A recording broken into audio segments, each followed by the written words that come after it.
ओम श्री गणेशाय नमः। स्वागत है आप सभी का हमारे चैनल पर। आज के इस वीडियो में हम बात करने वाले हैं ज्येष्ठ मास के कृष्ण पक्ष की संकष्टी चतुर्थी का व्रत कब रखा जाएगा, कब चतुर्थी तिथि प्रारंभ होगी, कब समाप्त होगी, शुभ मुहूर्त क्या रहेगा, चंद्रोदय का समय क्या होगा, सभी के बारे में आज के इस वीडियो में हम बात करने वाले हैं। तो वीडियो को अंत तक अवश्य देखिए और अगर जानकारी आपके लिए उपयोगी हो तो औरों से भी शेयर करिए।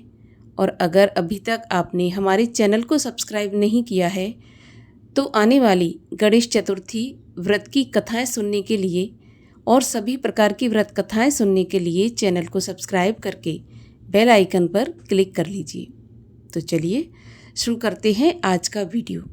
सनातन धर्म में प्रत्येक तिथि किसी न किसी देवी देवता को समर्पित होती है और प्रत्येक महीने की चतुर्थी तिथि भगवान गणेश को समर्पित है, जिसमें कृष्ण पक्ष की चतुर्थी को हम संकष्टी चतुर्थी के रूप से जानते हैं और शुक्ल पक्ष की चतुर्थी को विनायकी चतुर्थी के रूप में जानते हैं।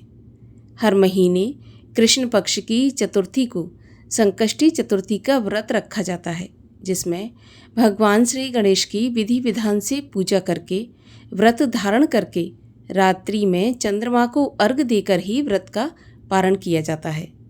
कहा जाता है संकष्टी चतुर्थी का व्रत रखने से जीवन के सभी प्रकार के संकट और विघ्न बाधाओं का नाश होता है। भगवान गणेश की कृपा से सभी प्रकार के कार्य सफल होते हैं। विशेष रूप से संकष्टी चतुर्थी और विनायकी चतुर्थी का व्रत संतान की उन्नति, संतान प्राप्ति और संतान की दीर्घायु के लिए उत्तम व्रत माना जाता है।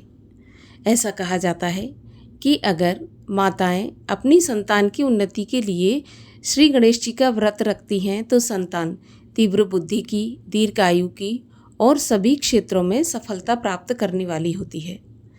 संकष्टी चतुर्थी का व्रत धारण करने वाले भक्तों को प्रातःकाल स्नान आदि से निवृत्त होकर सूर्य भगवान को अर्घ्य देकर गणेश जी की प्रतिमा के सामने व्रत धारण करने का संकल्प लेना चाहिए।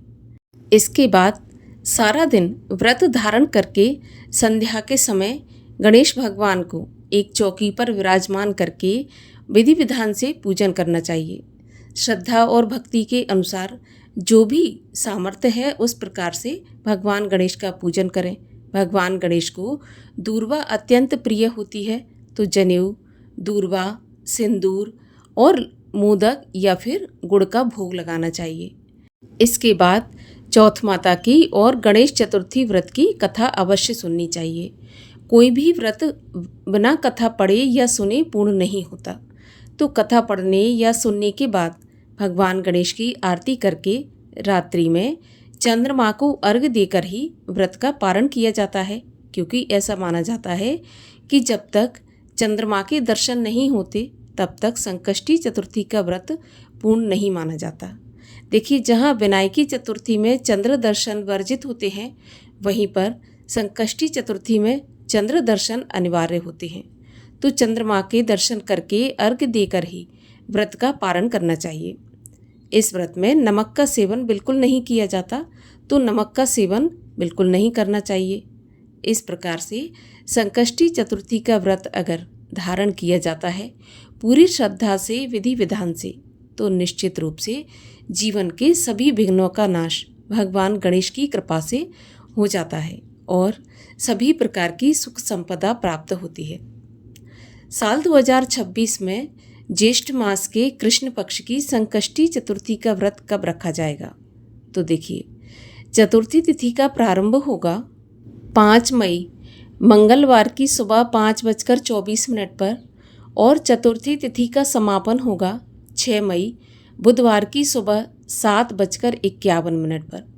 अब चूँकि संकष्टी चतुर्थी का व्रत चंद्रोदय व्यापनी चतुर्थी तिथि में रखा जाता है और चंद्रोदय व्यापनी चतुर्थी हमें प्राप्त हो रही है 5 मई मंगलवार को, इसी दिन संकष्टी चतुर्थी का व्रत धारण किया जाएगा और मंगलवार को होने की वजह से ये अंगार की चतुर्थी भी कहलाएगी, जो कि विशेष फलदायी होती है। 5 मई मंगलवार को चंद्रोदय का समय होगा रात्रि 10:35 पर और इस दिन राहु काल का समय होगा दोपहर में 3 बजे से 4:30 बजे तक। तो राहु काल का समय अशुभ समय माना जाता है। तो संकष्टी चतुर्थी के व्रत की पूजा 4:30 बजे के बाद संध्या के समय की जाएगी। और आइए अब जानते हैं एक ऐसे विशेष उपाय के बारे में जिसको करने से तीव्र बुद्धि होती है। अगर किसी वजह से आपके बच्चे का मन पढ़ाई में या किसी काम में नहीं लगता, एकाग्र चित्त नहीं है, तो संकष्टी चतुर्थी के दिन 108 दूर्वा लेकर और उन्हें सिंदूर में भिगोकर भगवान गणेश को अर्पित करने से तीव्र बुद्धि होती है, भगवान गणेश की कृपा प्राप्त होती है। तो निश्चित रूप से गणेश जी को संकष्टी चतुर्थी के दिन अपने बच्चों के हाथों से 108 दूर्वा सिंदूर में भिगोकर अर्पित करवानी चाहिए। इस उपाय से आपके बच्चे की बुद्धि प्रखर होती है। तो ये थी संकष्टी चतुर्थी व्रत से जुड़ी जानकारी। वीडियो आपको पसंद आए, जानकारी पसंद आए तो लाइक करके शेयर करिए, चैनल को सब्सक्राइब कर दीजिए। मिलते हैं अगली वीडियो में, तब तक के लिए जय श्री गणेश।